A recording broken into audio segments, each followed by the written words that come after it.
Hello दोस्तों, स्वागत है आप सबका मेरे यूट्यूब चैनल रोहिणी क्लासेस में। तो आज हम पढ़ेंगे क्लास 8th की जो है हिस्ट्री का चैप्टर 4 यानी कि हिस्ट्री का, है ना। क्या चैप्टर का नाम है? आदिवासी, दीकू और एक स्वर्ण युग की कल्पना। इससे पहले मैं आपको ये बता दूं कि आदिवासी जो है इस टर्म से तो आप थोड़े बहुत परिचित होंगे, और नहीं भी होंगे तो हम इस चैप्टर में देखेंगे इनके बारे में। दीकू जो है वो दीकू इसमें किसको कहा जा रहा है? ये हैं बाहरी लोग, यानी कि कौन? अंग्रेज। तो आदिवासी, दीकू और एक स्वर्ण युग की कल्पना। देखिए, आदिवासी जो होते हैं ना, इनकी भी बहुत इंटरेस्टिंग जीवनी होती है। ये अपने जो है क्षेत्र में किसी बाहरी लोगों का इंटरफेरेंस बिल्कुल भी बर्दाश्त नहीं करते। इनके कल्चर अलग होते हैं, इनके त्यौहार अलग होते हैं, इनका रहन सहन अलग होता है। तो बहुत इंटरेस्टिंग जीवन है इनका। अभी हम पढ़ेंगे तो देखेंगे भी कि विभिन्न प्रकार की जातियाँ होती हैं इसमें भी, जो है आदिवासियों में भी। और ये जो है अलग अलग होते हैं। कुछ झूम कृति जो झूम के खेती जो है वो करते हैं, कुछ जो है वो पशुओं को मार कर अपनी जीविका चलाते हैं, है ना। तो ये सारी चीज़ें जो हैं ये आदिवासियों के बारे में पढ़ेंगे। बहुत ही ज़्यादा इंटरेस्टिंग है, प्लस एग्ज़ाम में तो पूछा जाता है। एक आदिवासी का क्वेश्चन बनता ही बनता है, तो एग्ज़ाम पॉइंट ऑफ व्यू से भी इम्पॉर्टेंट है। और चूँकि अपने देश के लोग हैं, आदिवासी हैं। देखिए, जैसे कि आप सभी को पता होगा कि पूर्वोत्तर राज्य में जो है बहुत सारे भिन्न भिन्न प्रकार के आदिवासी देखे जाते हैं। अपने मध्य प्रदेश में भी है, उत्तर प्रदेश में भी है, उत्तराखंड में। तो अलग अलग जगह में अलग अलग आदिवासियों का जो है क्षेत्र बसा हुआ है। तो ये भी चीज़ें हम देखेंगे। देखिए, एग्ज़ाम में क्या पूछा जाता है ना, कि जैसे मैं आपको बता दूं कि गोंड एक जनजाति होती है, या फिर संथाल जनजाति या भील जनजाति। तो एग्ज़ाम में पूछ लिया जाता है कि गोंड जनजाति जो है ये कहाँ पाई जाती है ना। सबसे ज़्यादा भील कहाँ होती है? एक होती है गारो खासी जयंतिया, ये किधर पाई जाती हैं, है ना। तो ये सारी चीज़ें जो है हम इस चैप्टर में देखेंगे। तो चलिए बिना किसी देरी के स्टार्ट करते हैं। देखिए, बात है 1895 की, ठीक है। तो देखिए, 1895 में बिरसा नाम के एक आदमी को झारखंड में छोटा नागपुर पठार के जंगलों और गांवों में घूमते देखा गया, है ना। और लोग कहते थे कि उसके पास चमत्कारी शक्तियां हैं, वह जो है बहुत सारी बीमारियां दूर कर सकता है। अनाज की छोटी सी को है जो ढेर को जो है कई गुना बढ़ा सकता है। बिरसा ने खुद ऐलान कर दिया था कि उसे भगवान ने लोगों की रक्षा के लिए और उनको जो है दिकुओं यानी कि बाहरी लोगों की गुलामी से आज़ाद कराने के लिए भेजा है। तो कुछ समय के भीतर ही हजारों लोग बिरसा के पीछे चलने लगे और उसे जो है भगवान मानते थे। उन्हें यकीन था कि वह उनकी समस्याएं दूर करने आया है। तो देखिए, बिरसा का जन्म जो है ना वो एक मुंडा परिवार में हुआ था।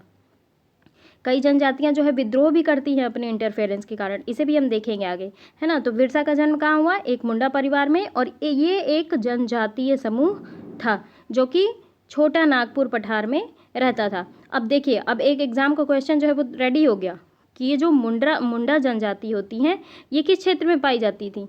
ये जो है छोटा नागपुर में रहती थी। आगे देखते हैं। तो विरसा के समर्थकों में जो है इलाके से दूसरे आदिवासी, संथाल और उराव भी शामिल थे।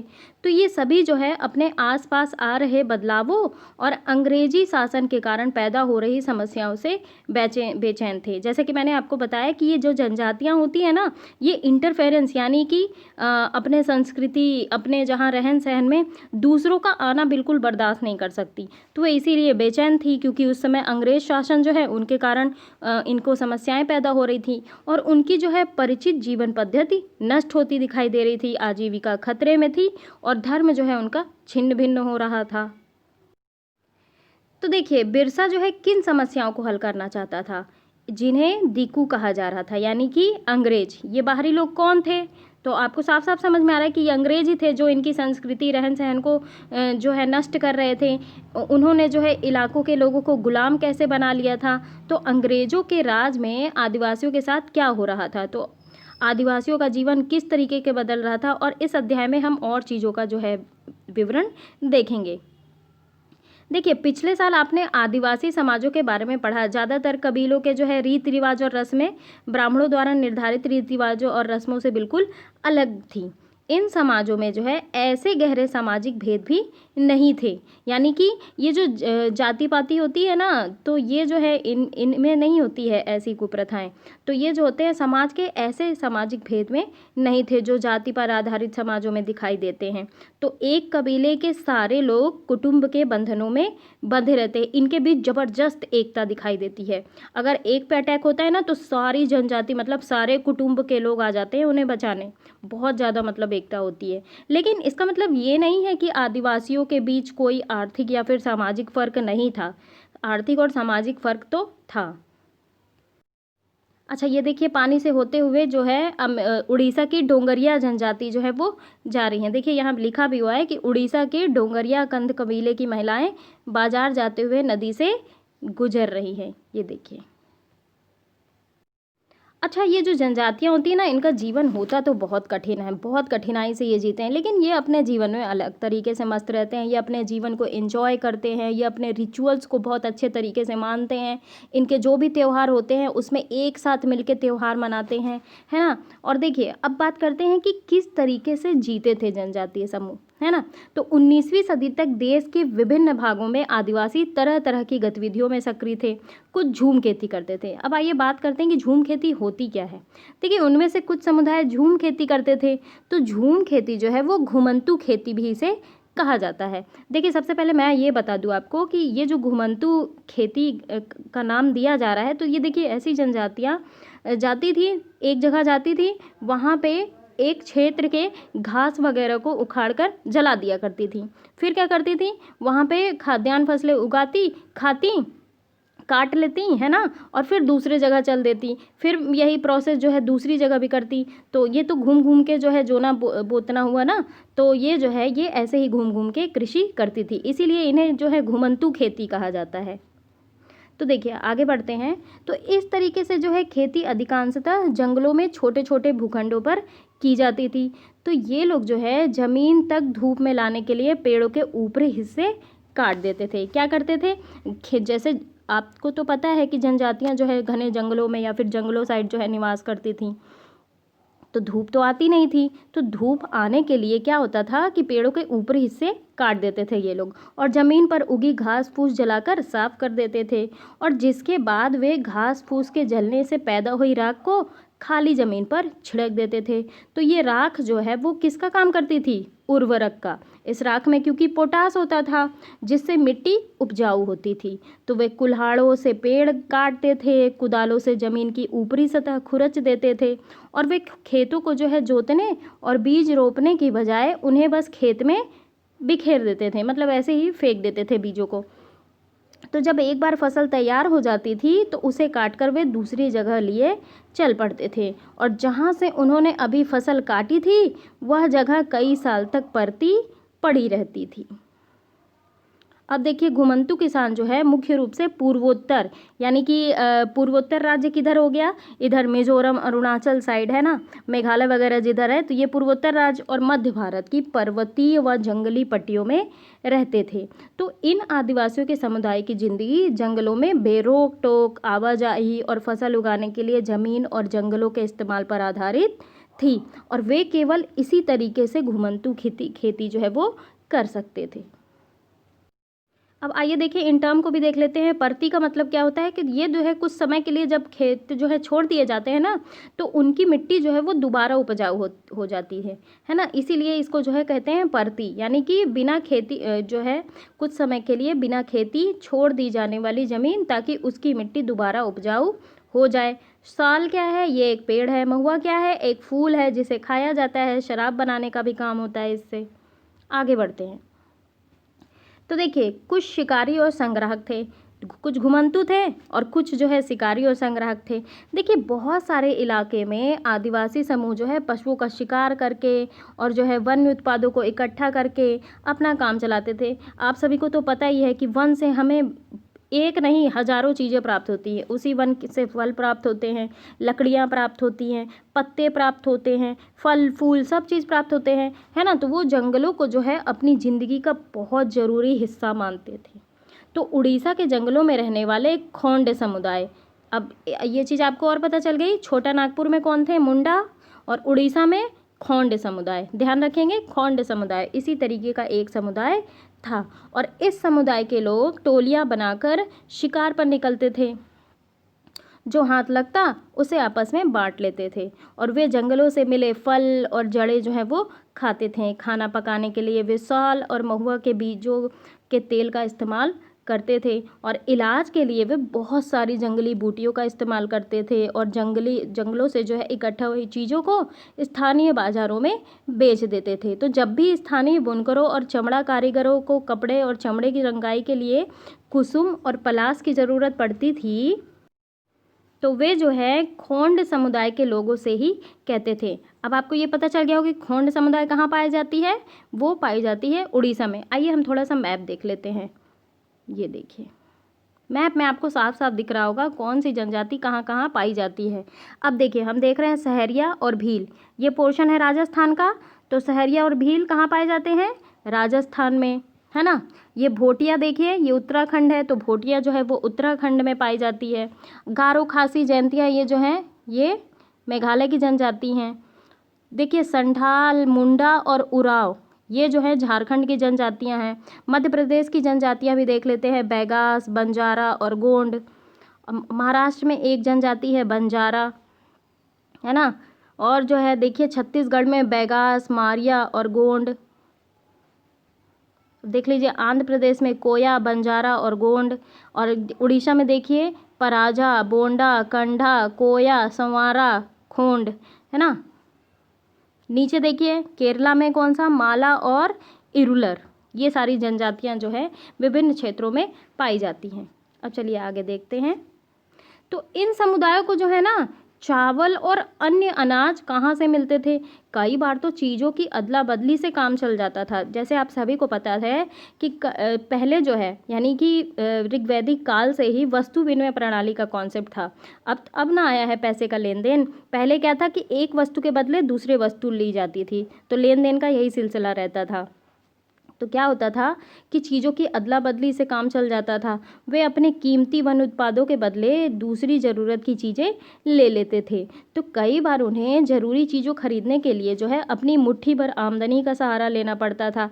उनमें से कई लोग आसपास के गांवों में नौकरी भी करते थे, कई लोग बोझा ढोते थे, तो कई जो है वो सड़क निर्माण के कार्यों में नौकरी करता था, और कई आदिवासी जो है वो खेत मजदूर थे। तो जब वन उत्पादन कम पड़ जाते थे ना, तो आदिवासियों को मजदूरी करने के लिए ज़्यादा भटकना पड़ता था। लेकिन उनमें से जो है बहुत सारे समुदाय जैसे मध्य भारत के बैगा हो गए, औरों के लिए काम करने के लिए कतराते थे। बैगा जो है वो खुद को जंगल की संतान मानते थे, जो केवल जंगल की ही उपज पर जिंदा रह सकती थी। तो मजदूरी करना बैगाओं के लिए अपमान मानी जाती थी। देखिए बहुत इंपॉर्टेंट चीज़, बहुत स्वाभिमानी हुआ करते थे। बैगा जो है वो दूसरों की मजदूरी करने की बजाय अपने जंगल की ही उपज का जो है जंगल की ही उपज में जो है जिंदा रहना चाहते थे। तो ये बहुत जो है स्वाभिमानी प्रवृत्ति के होते थे। और ये बैगा जनजाति पाई कहाँ जाती थी, मध्य भारत में। तो देखिए जो चीज़ें आसपास जो है पैदा नहीं होती थी ना, उन्हें हासिल करने के लिए आदिवासियों को खरीद फरोख्त भी करनी पड़ती थी। और इसकी वजह से वे कभी कभी व्यापारियों, महाजनों पर आश्रित हो जाते थे, उनसे कर्जे लेते थे। व्यापारी जो है बेचने के लिए जो है चीज़ों को लेकर आते थे और भारी कीमत पर चीज़ें बेचते थे। तो ये जो सूदखोर महाजन भी आदिवासियों को कर्जा तो दे देते थे, लेकिन उसका ब्याज बहुत ज़्यादा होता था। तो इस तरह जो है बाजार और वाणिज्य ने आदिवासियों को कर्ज और गरीबी में धकेल दिया। लिहाजा क्या हुआ, वे जो है महाजनों और व्यापारियों को बाहरी शैतान और अपनी सारी मुसीबतों की जड़ मानने लग गए थे। अब देखिए कुछ आदिवासी क्या करते थे, कुछ आदिवासी पालते थे जानवर। देखिए बहुत सारे आदिवासी जो है समूह जानवर पालकर अपनी ज़िंदगी चलाते थे। वे चरवाहे थे जो मौसम के हिसाब से मवेशियों या भेड़ों को जो है रेवड़ लेकर यहाँ वहाँ रहते थे। तो जब एक जगह घास खत्म हो जाती थी ना, तो वे दूसरे इलाके में चले जाते थे। तो देखिए पंजाब के पहाड़ों में रहने वाले वन गुज्जर और आंध्र प्रदेश के लबाड़िया, कैसा अजीब अजीब नाम है ना। तो पंजाब के पहाड़ों में रहने वाले गुज्जर, ध्यान रखेंगे गुज्जर जनजाति कहाँ, पंजाब में। लबाड़िया आंध्र प्रदेश, ठीक है। तो ये जो है समुदाय गाय भैंस के झुंड पालते थे। तो कुल्लू की गद्दी समुदाय जो है, अब देखिए गद्दी समुदाय भी आ गया ना, तो ये कहाँ पाई जाती है, ये कुल्लू, ठीक है। कुल्लू कहाँ है, हिमाचल प्रदेश। तो लोग जो है वो गडरिये थे। तो कश्मीर के बकरवाल जो है बकरियाँ पालते थे। और अगले साल इतिहास की पाठ्यपुस्तक में आप जो है इसके बारे में विस्तार से देखेंगे। अब देखिए इस बॉक्स में क्या लिखा है ये भी देख लेते हैं। शिकार का वक्त, बुवाई का वक्त, नए खेतों में जाने का वक्त।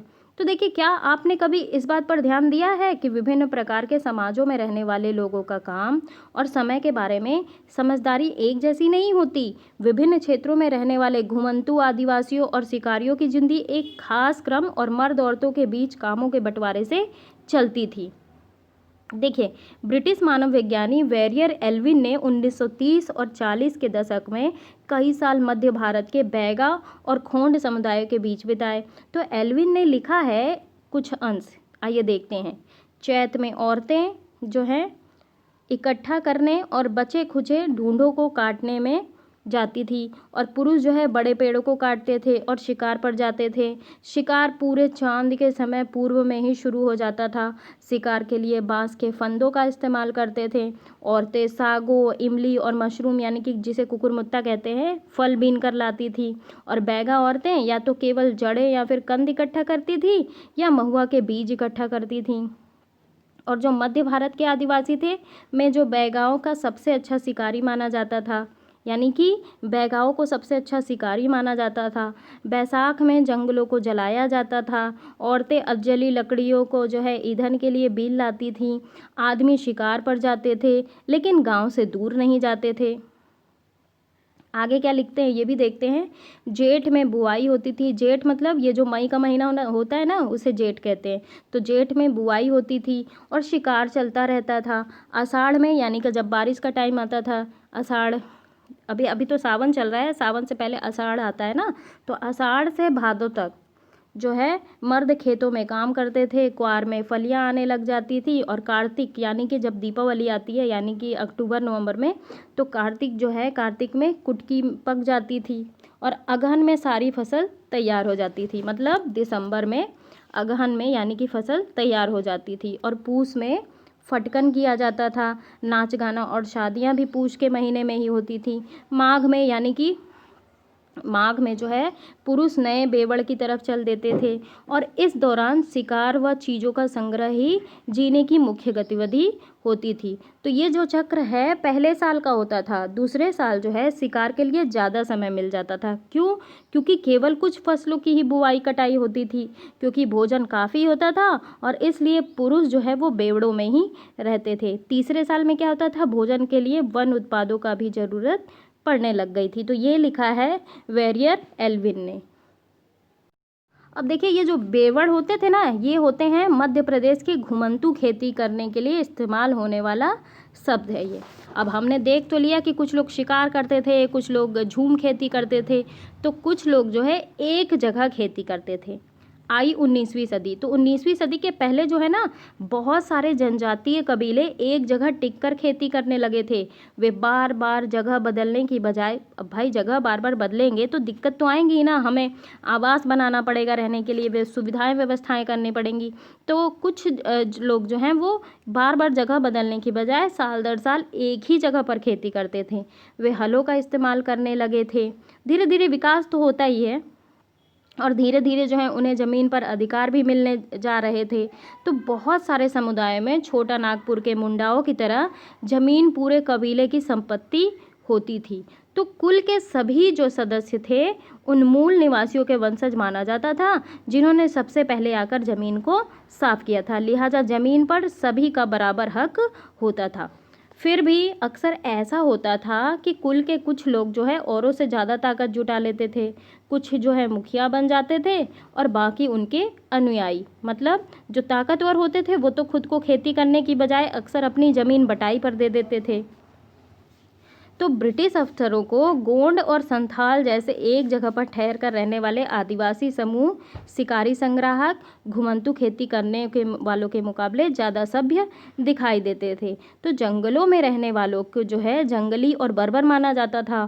तो अंग्रेज़ों को लगता था कि उन्हें स्थायी रूप से एक जगह बसाना और सभ्य बनाना ज़रूरी है। अच्छा, आज तो हमने देख लिया विभिन्न प्रकार की जनजातियाँ जो हैं क्या करती थी और कहाँ कहाँ निवास होता था उनका।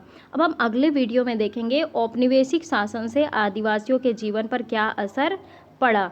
वन कानून भी बनाए गए, उसके बावजूद भी जो है इनके ऊपर असर पड़ा, यानी कि इनकी संस्कृति, इनके रहन सहन पे क्या प्रभाव पड़ा, ये चीज़ें हम अगले पार्ट में देखेंगे। तो चलिए यहीं समाप्त करती हूँ मैं अपना वीडियो। और कैसा लगा मेरा ये वीडियो ज़रूर आप मुझे कमेंट बॉक्स में बताएं। कमेंट बॉक्स तो बिल्कुल खाली ही पड़ा रहता है, आप लोग बिल्कुल कमेंट करते ही नहीं हो। अरे कुछ खामी है तो वही बता दिया करो ना। और चैनल को सब्सक्राइब कर लो और वीडियोस को शेयर कर दिया करो। आप लोग कुछ नहीं करते हो, बस मुझे ही सारी चीज़ें करनी पड़ती है। आप लोग को पता है पढ़ाने के लिए पहले एडिटिंग करनी होती है, थंबनेल बनाना होता है। मैम जब इतनी मेहनत कर सकती हैं तो आप लोग जो है एक लाइक बटन तो प्रेस कर ही सकते हो ना। तो चलो ठीक है, उम्मीद है कि इस वीडियो में मैक्सिमम लाइक्स आएंगे। Thank you very much.